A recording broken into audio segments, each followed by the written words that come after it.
You know, we have this habit of talking about the cloud like it's, well, magic. Yeah, like it's just this weightless, invisible realm. Right, exactly. Like our data just sort of floats around up there, completely immune to the messiness of the real world. I mean, you upload a photo or you ask an AI a question and it just works. It is, it's a really comforting illusion. We stare at our screens all day and we just assume the digital world is this separate dimension. Yeah.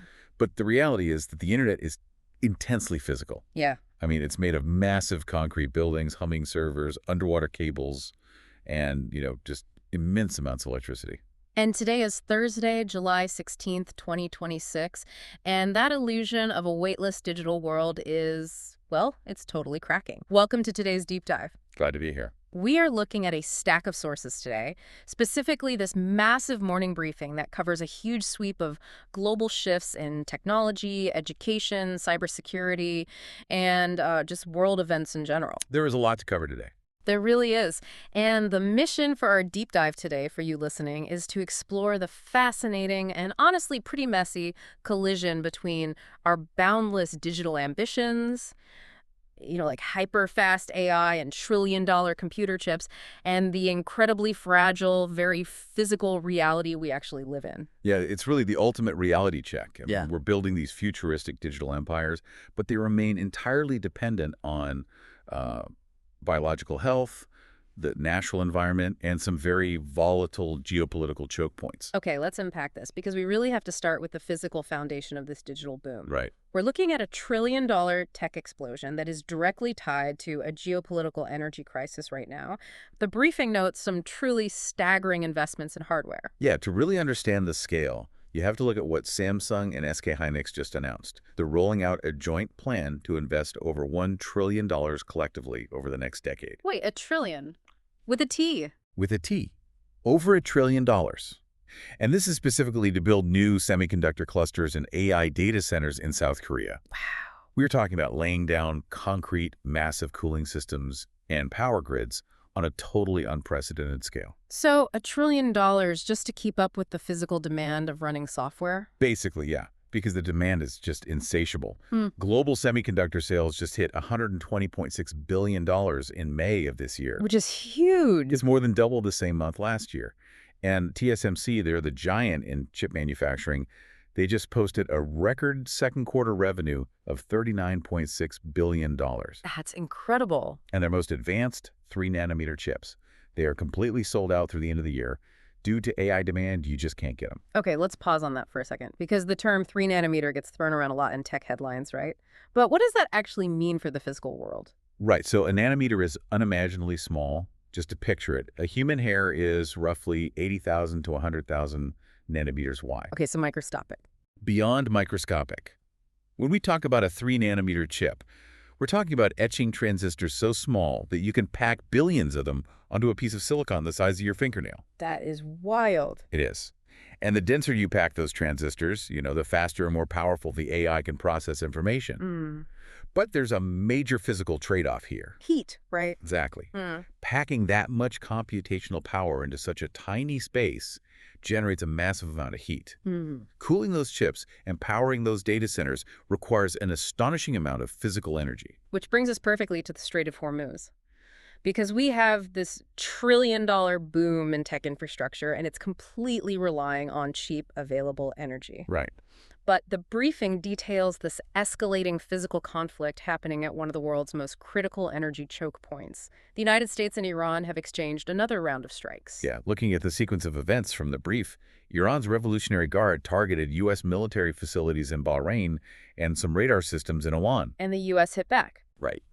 U.S. Central Command states that American forces hit dozens of Iranian targets, and that included air defense systems, coastal radar sites, and drone capabilities.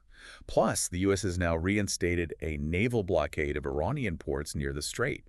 Now, the Strait of Hormuz is, what, a 21-mile wide waterway? Roughly, yeah. Why is this specific geographical bottleneck so critical to the global economy and, by extension, this massive tech boom we were just talking about? Well, that tiny 21-mile stretch of water typically carries about 20% of the entire world's oil traffic. A fifth of the world oil. Exactly. So when you have a naval blockade and active military strikes happening in that exact area, global energy markets just panic. I mean, naturally. Right. We're already seeing Brent crude prices jumping on fears of a prolonged disruption. And this is especially tense after last month's ceasefire deal collapsed. Right, that fell completely apart. Yeah. And right now there are conflicting reports from both sides on whether commercial shipping through the strait is even operational at all. So think about it this way. The tech industry is basically trying to build a massive godlike brain in the cloud. But the blood supply keeping that brain alive is a physical oil tanker floating through a highly contested 21-mile-wide strait.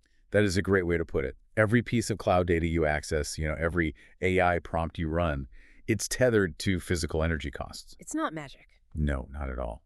When oil prices surge due to physical conflicts like this, the electricity required to run those 3-nanometer chips becomes significantly more expensive. The operating costs of the entire digital supply chain spike. You really just cannot separate the digital economy from physical geopolitics. Right. And because those hardware investments are so massive, software companies are racing to push out AI products at a completely breakneck pace. I mean, they have to justify the costs to their investors. You do, yeah. So we're seeing a wild product race accelerating this week. Apple just opened up their iOS 27 public beta, bringing a conversational Siri to iPhones that actually has on-screen awareness. Yeah, which is huge. It means the AI isn't just listening to your voice anymore. It is actively reading the pixels on your screen. That sounds intense for the phone's battery. Oh, absolutely. It can answer questions about a photo you're currently looking at or a document you have open. It requires a tremendous amount of on-device processing. Meanwhile, Google's Gemini 3.5 Pro is expected to launch tomorrow, July 17th. Right. And that is perfectly timed to coincide with the opening of China's 2026 World AI Conference in Shanghai. Chinese President Xi Jinping is attending that conference in person for the first time since it began back in 2018. Yeah, which is a massive statement. Right. It's a clear signal that this isn't just a corporate race anymore. It is a full-on state-level arms race. Yeah. But in the rush to push these models out, we are seeing some pretty alarming consequences. Have you seen the reports on OpenAI's newest model, GPT-5.6 Sol? Yes. The early tester feedback is completely polarized on this one. I bet. Some founders are calling it the fastest coding model they have ever used. Like, it's a game changer. But it has a massive flaw. It is autonomously deleting user files. Yeah, that's the dark side of it. There is this viral story from the founder of Otherside AI who said the model wiped almost all of his Max files without even being asked to. I have to ask, how is a language model even capable of deleting files off a hard drive? What's fascinating here is the shift from chatbots to agents. Okay, what's the difference? Well, older models, they just generated text on a screen. You ask a question, it types an answer. But companies are now giving these new models, like GPT-5.6, actual computer use capabilities. Meaning what, exactly? That means the AI is granted system permissions to move your mouse, open your folders, and execute commands in your operating system, just like a human user would. Oh, wow, that sounds risky. It is.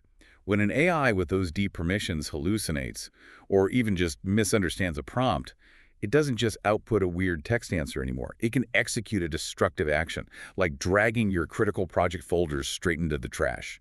That's terrifying. And the response to this from OpenAI's CEO, Sam Altman, was to call these instances, quote, some hiccups as they scale the model further. Yeah, hiccups. Look, if a new car randomly deleted its own brakes, we wouldn't call it a hiccup. No, we definitely wouldn't. Are we collectively lowering our standards for software safety just because it has the shiny AI label on it? The data strongly suggests we are. I mean, the Future of Life Institute just released their Summer 2026 AI Safety Index. And how did that look? Not great. They evaluated 9 major AI labs across domains like risk assessment, governance, and existential safety.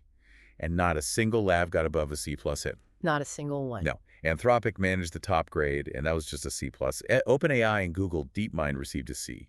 Meta got a D+ ed. Ouch. And it gets worse.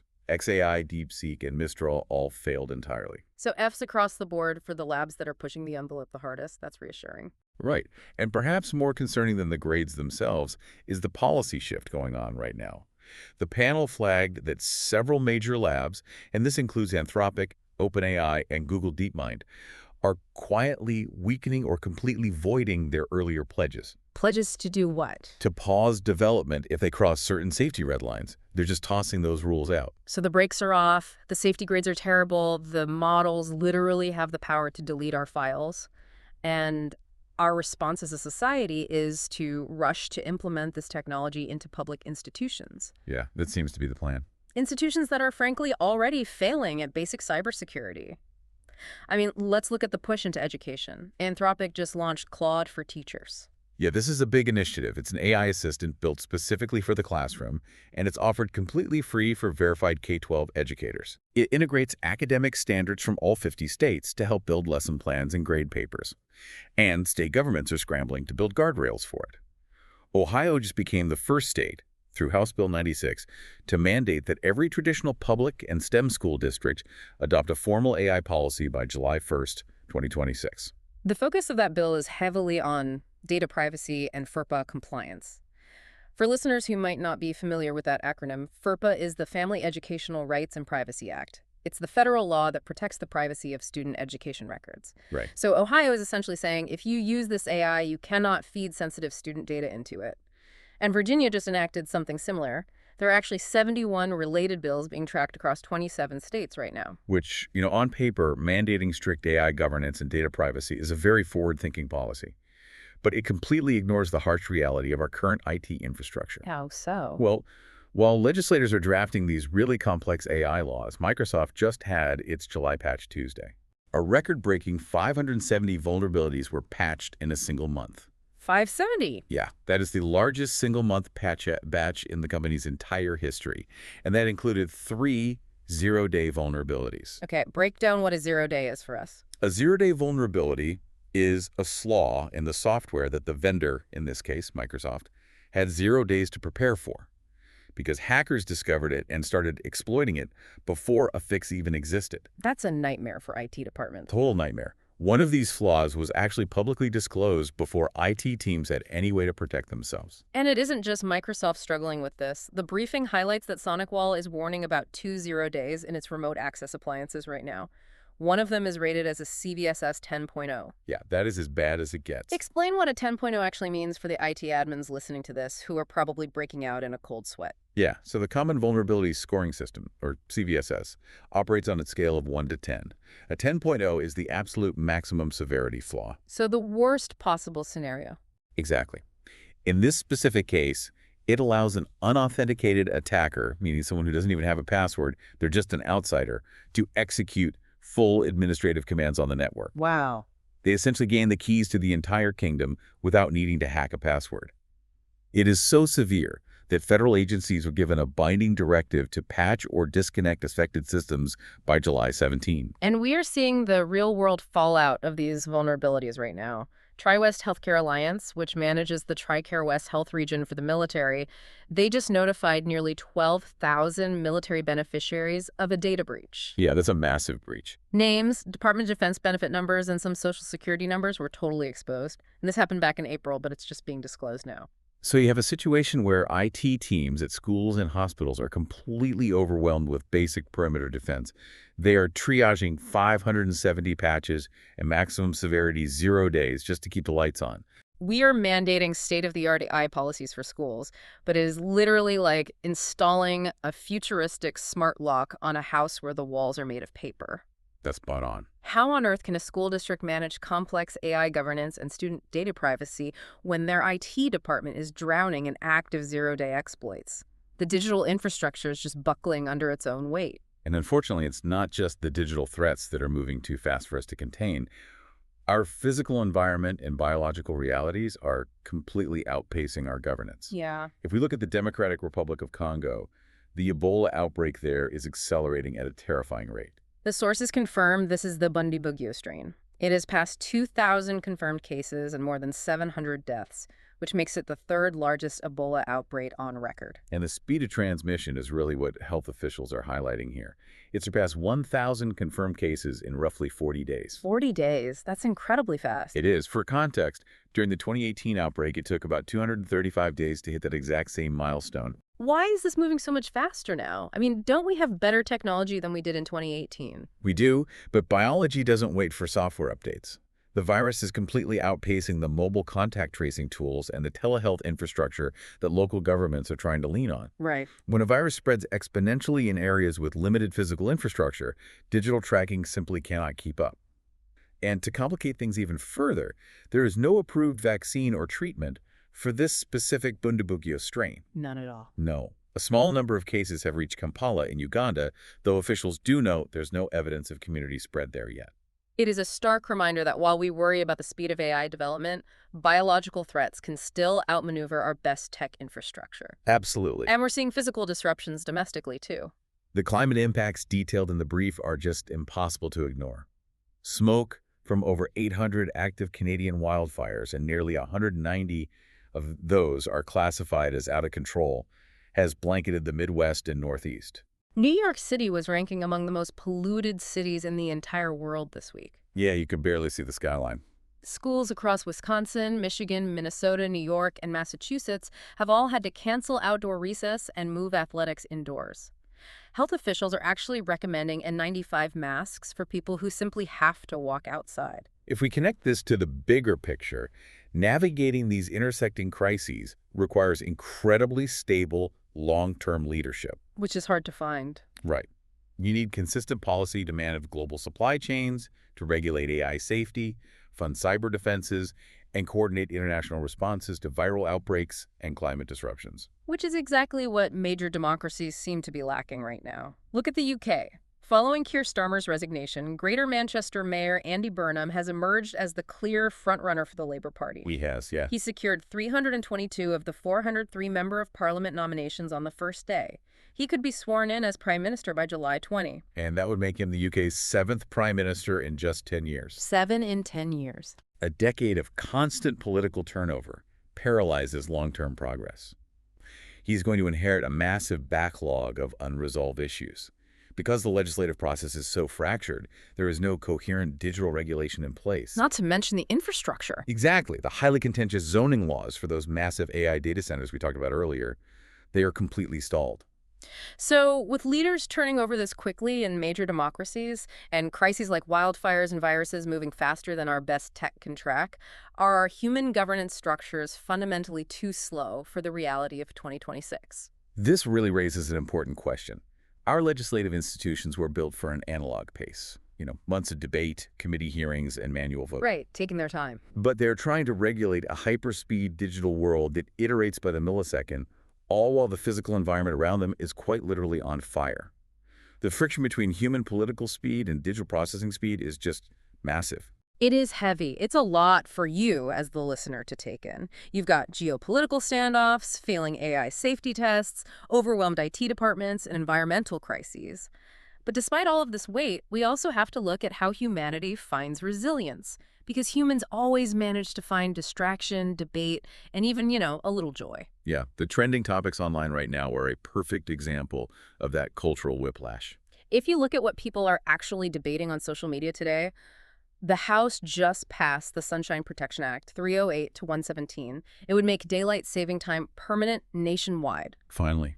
Right. Now, it still faces hurdles in the Senate because people are worried about dark winter mornings, but it is reliably lighting up the internet. People are deeply passionate about what time the clock says when the sun goes down. And then there's the global distraction of the World Cup. The final is set for July 19 at the New York, New Jersey Stadium. It is a historic first meeting. Defending champion Argentina, led by Messi, who, by the way, pulled off this insane stoppage time comeback against England, is facing off against Lamine Yamal's Spain, who just delivered a 2-0 masterclass over France. Incredible match. It is the first 48-team tournament, and social feeds are just dominated by golden boot debates and tactical breakdowns. It's everywhere.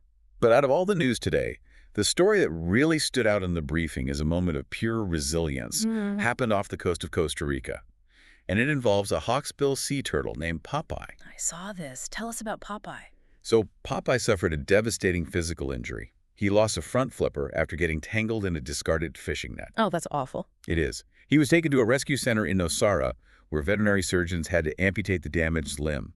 But what followed was months of intense rehabilitation. He had to completely relearn the mechanics of swimming and rebuild his strength in a specialized recovery pool. And he actually made it back to the ocean, right? He did. On release day, the center's veterinary director swam out into the surf alongside him. And Popeye paddled off, confidently navigating the waves on just 3 flippers. That's amazing. Sea turtles are incredibly resilient creatures. Rescue teams say animals like Popeye can go on to thrive for decades after a recovery like this. It is a genuine, undeniable comeback story. So, what does this all mean? It's this beautiful irony of human nature. We will argue endlessly online about whether the sun should set at 4 p.m. or 5 p.m., and we will pour $1 trillion into computers that accidentally delete our files. Yeah. But show us a three-flippered sea turtle getting a second chance, and the whole world universally cheers. It's so true.